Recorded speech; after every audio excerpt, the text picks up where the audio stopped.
यहाँ पर मैंने एग कटलेट बनाया है। ये बहुत ही स्वाद लगता है। इवनिंग टाइम में या फिर स्टार्टर की तरह आप इसको इस्तेमाल कर सकते हैं।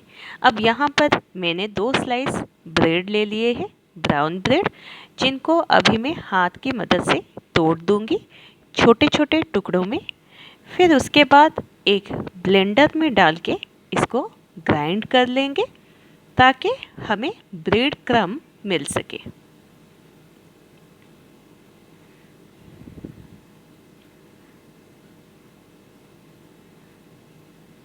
अब यहाँ पर हमारा ब्रेड क्रम्ब तैयार है। अब यहाँ पर कुछ सामान मैंने ले रखे हैं। 2 बड़े आलू को मैंने उबाल दिया था और उसको अच्छी तरह से मैंने मैश कर लिया है। ब्रेड क्रम्ब तो पहले से तैयार था। एक छोटा वाला प्याज लिया है जिसको मैंने बहुत ही छोटे छोटे बारीक काट के रखा हुआ है। एक छोटा सा टमाटर, उसको भी मैंने बारीक काट के रखा हुआ है। एक छोटा कैप्सिकम, जिसको भी मैंने बारीक काट के रखा हुआ है। और साथ ही साथ कुछ धनिया पत्ते, जिसको मैंने बारीक चॉप करके रखा हुआ है। अब यहाँ पर हमने जो आलू को मैश करके रखा हुआ है उस पे हम प्याज डाल देंगे पहले।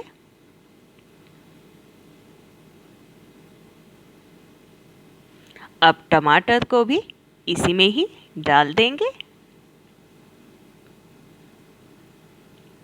कैप्सिकम को डाल देंगे।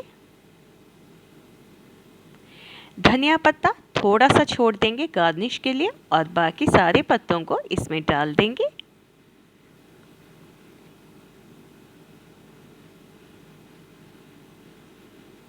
अब यहाँ पर मैं 3/4 चम्मच काली मिर्च का पाउडर डाल रही हूँ।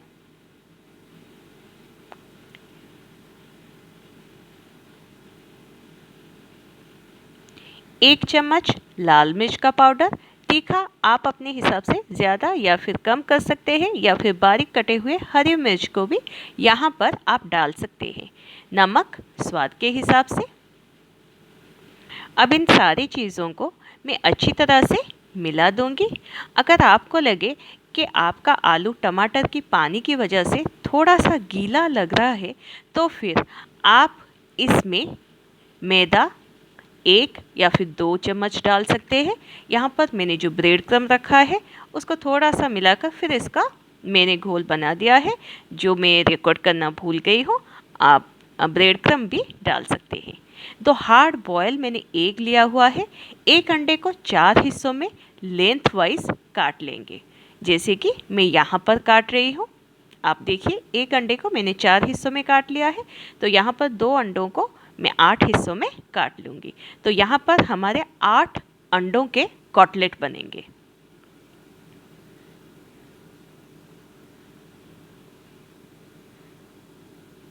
अब यहाँ पर मैंने 2 चम्मच मैदा लिया हुआ है।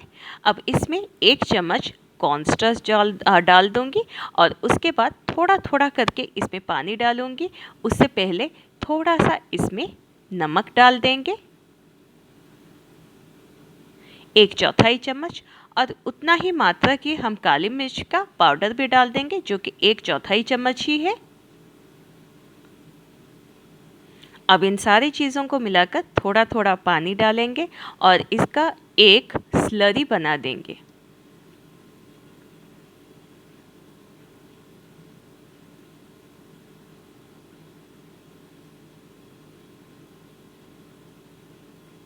अब यहाँ पर हमारा स्लरी तैयार है। आप देख सकते हैं ये घोल कितना पानी वाला है। अब इसको साइड कर लेते हैं। अब यहाँ पर मैंने जो अंडे के पीसेस लिए हैं, इसको हम आलू का जो पेस्ट बनाया है वो मसालों को अच्छी तरह से हम चारों तरफ से लगा देंगे, ताकि ये चारों तरफ से अच्छी तरह से चिपक जाए।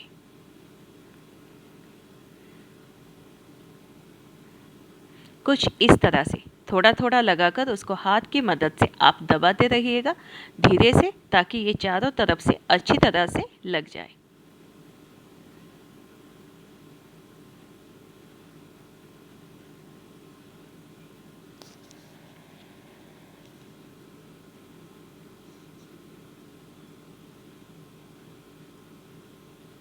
यहाँ पर एक बात आपको ध्यान रखना है, जब आप आलू का मसाला लगा रहे हैं अंडे के ऊपर, तो उसका जो योक है वो अच्छी तरह से कोट होकर कवर होना चाहिए, क्योंकि योक अगर थोड़ा सा भी खुला रह जाता है तो फिर जैसे ही आप तेल में डालते हो तो फिर तेल आपके ऊपर स्प्लटर करके निकल आता है, क्योंकि योक में बहुत मात्रा में पानी होने की वजह से तेल में डालते ही वो आपके ऊपर छिड़क जाता है।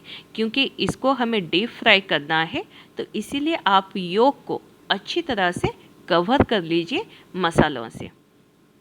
यहाँ पर आप देखिए, मैं आपको 2 कटलेट बनाकर यहाँ पर आपको दिखा चुकी हूँ। इसी तरह से हम सारे अंडों को आलू के मसालों से कोट कर लेंगे।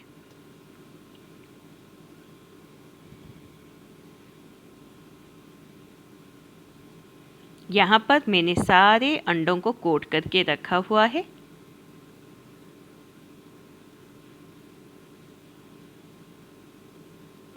अब एक एक अंडे के कटलेट को हम मैदे के स्लरी में डालेंगे और चम्मच की मदद से उसके चारों तरफ को अच्छी तरह से गीला कर देंगे।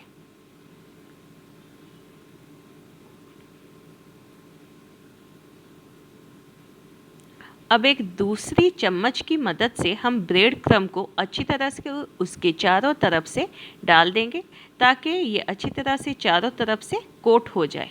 और फिर हाथ में लेकर उसको थोड़ा थोड़ा करके दबा देंगे, ताकि ब्रेड क्रम्ब चारों तरफ से अच्छी तरह से सेट हो जाए और जो एक्स्ट्रा ब्रेड क्रम्ब है वो नीचे आपके प्लेट में निकल जाए, कुछ इस तरह से।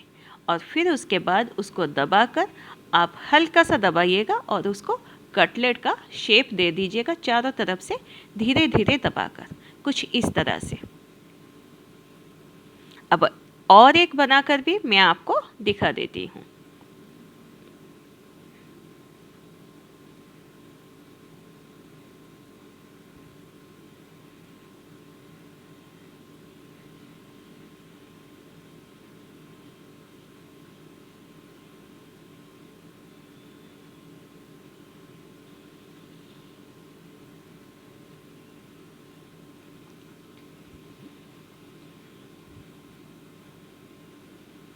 कुछ इस तरह से आप सारे कटलेट को अच्छी तरह से स्लरी में डालकर ब्रेड क्रम्ब से कवर करके शेप कर दीजिए।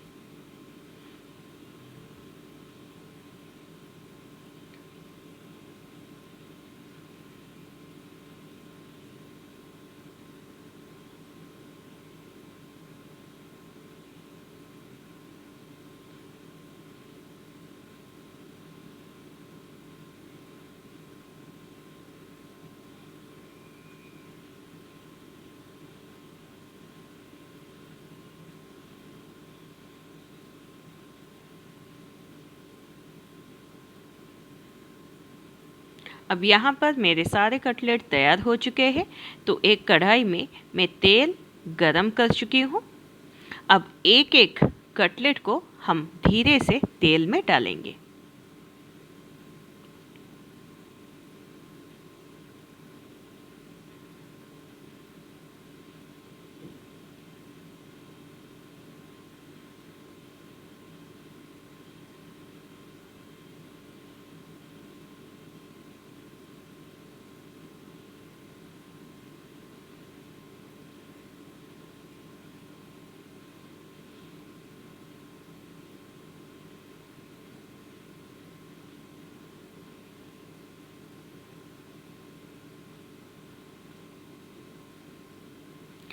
अब हम कटलेट को तब तक फ्राई करेंगे जब एक तरफ इसका गोल्डन ब्राउन कलर और क्रिस्प ना हो जाए। जब नीचे की तरफ एक तरफ हो जाए, फिर उसके बाद हम दूसरी तरफ भी पलट देंगे, ताकि दूसरी तरफ भी अच्छी तरह से गोल्डन ब्राउन कलर और क्रिस्प हो जाए। तो इस तरह से दोनों तरफ को हम 3 से 4 मिनट तक फ्राई करेंगे। तेल को आप लो से मीडियम हीट पर ही रखिएगा, ताकि यह अच्छी तरह से क्रिस्प हो सके। ये बहुत ही ज़्यादा स्वाद लगता है। और 2 अंडों में आप यहाँ पर देख सकते हैं 8 कटलेट बन चुके हैं। तो इसको 2 अंडों से आप 4-5 लोगों को सर्व कर सकते हैं स्नैक के तौर पर। यहाँ पर मैं नीचे देख रही हूँ हुआ है या फिर नहीं हुआ है, तो मैंने कुछ देर और फ्राई होने के लिए रख दिया है। अब यहाँ पर ये सारे हो चुके हैं, मैंने नीचे भी चेक कर लिया था। अब एक एक करके इस तरह से निकाल देंगे हम तेल में से, और एक प्लेट में यहाँ पर मैं निकाल कर थोड़े से हरे धनिया पत्तों से गार्निश कर दी हूँ। आप प्लीज़ मेरे चैनल को सब्सक्राइब कर दीजिएगा और साइड में जो नोटिफिकेशन बेल है उसको भी दबा दीजिए।